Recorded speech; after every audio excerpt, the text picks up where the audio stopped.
Wait. First of all, subscribe and activate the subtitles in your language. And secondly, we all know that One Punch Man is a parody of the hero genre, something like karate.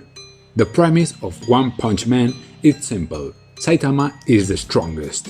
So I am going to analyze the real power of Saitama. Get ready for the explanation of Goko versus Saitama.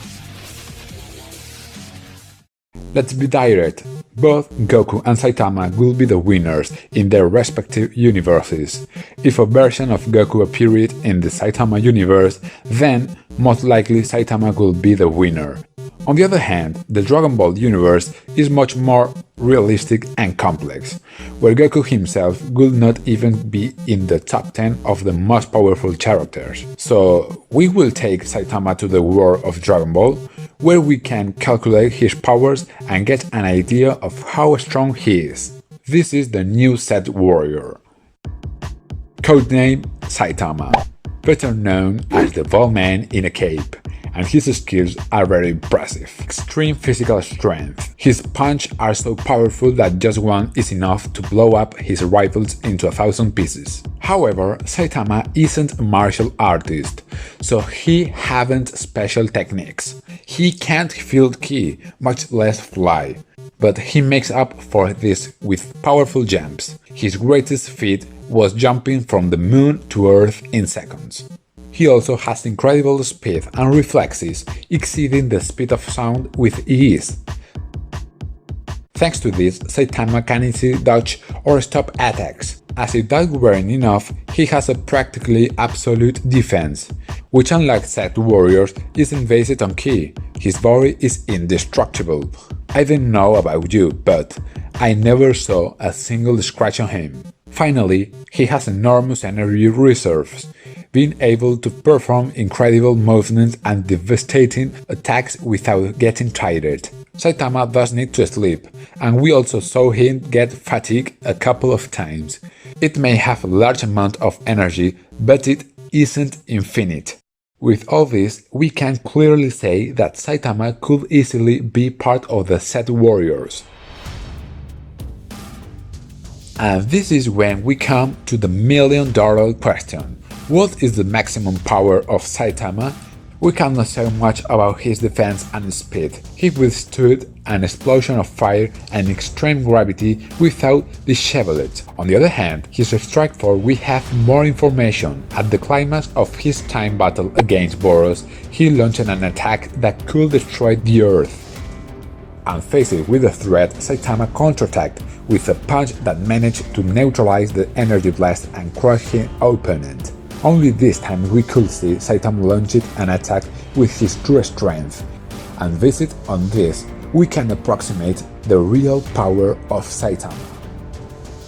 So how much power does it take to destroy a planet? Well, this depends on the size of the planet. For example, Piccolo destroyed the moon, when it didn't reach 1000 unit force. But it isn't the same to destroy a small satellite like the moon than to destroy the planet Earth or a giant planet like the planet Namek. So we can say that in Dragon Ball there are three types of the planetary destruction.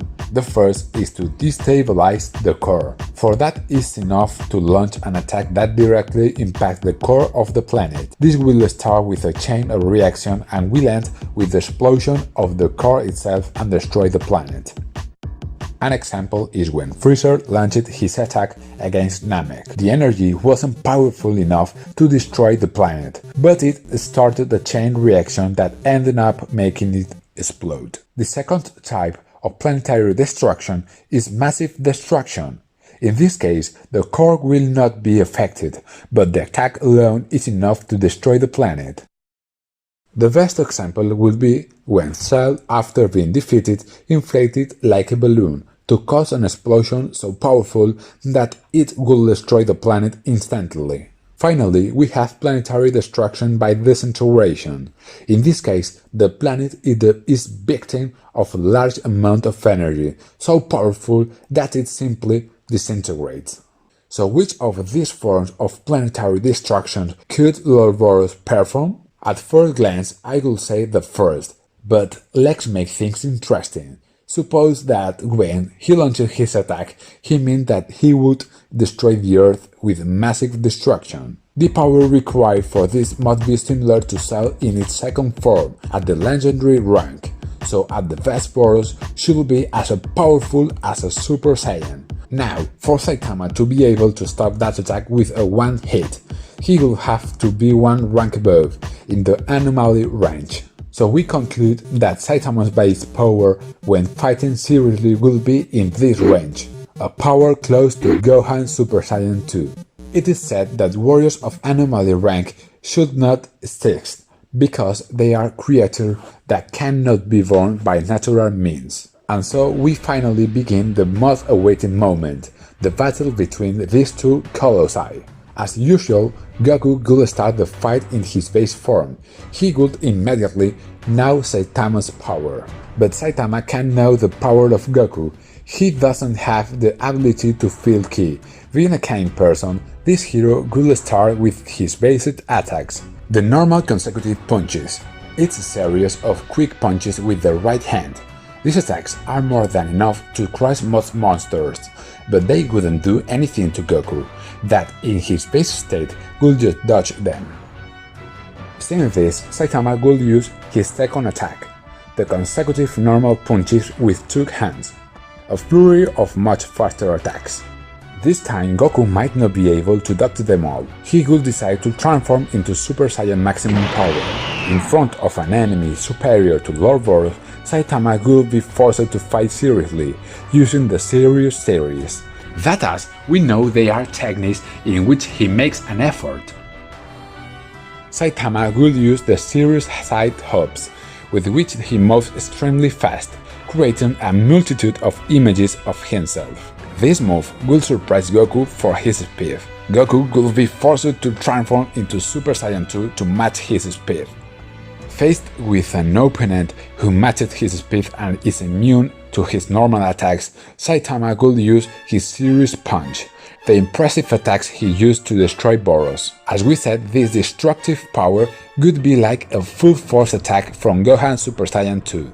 This powerful attack would manage to wound Goku, but without actually killing him. Then Saitama will realize that he is meeting a formidable rival, someone at the same level. I think this will cheer up Saitama and regain his desire to fight, starting an impressive peer-to-peer battle. Finally, Goku would transform into Phase 3, forcing Saitama to reach his limit. If it had to guess, I would say that by trying his best he is capable of reaching the next rank of primordial strength. And you might ask yourself, are you telling me that Saitama, a simple human being, could reach the power of primordial force in the universe? You are right. Perhaps I exaggerated a bit, because this power is enough to endanger the entire universe. In this colossal battle, they would both land devastating blows and hurt each other. But in the end, who will win? Well, although Saitama's strength is colossal, he doesn't use martial arts. He hasn't special techniques. He can't feel the presence of his opponent. I think that this could be Saitama's Achilles heel. As an experienced martial artist, Goku could read his movements and ultimately defeating him with a special technique like Kamehameha. So today Goku has proven to be more powerful than Saitama. Yet what we say about Saitama is what we have seen to date. Saitama, without controlling the energy, has a power close to perfect Cell.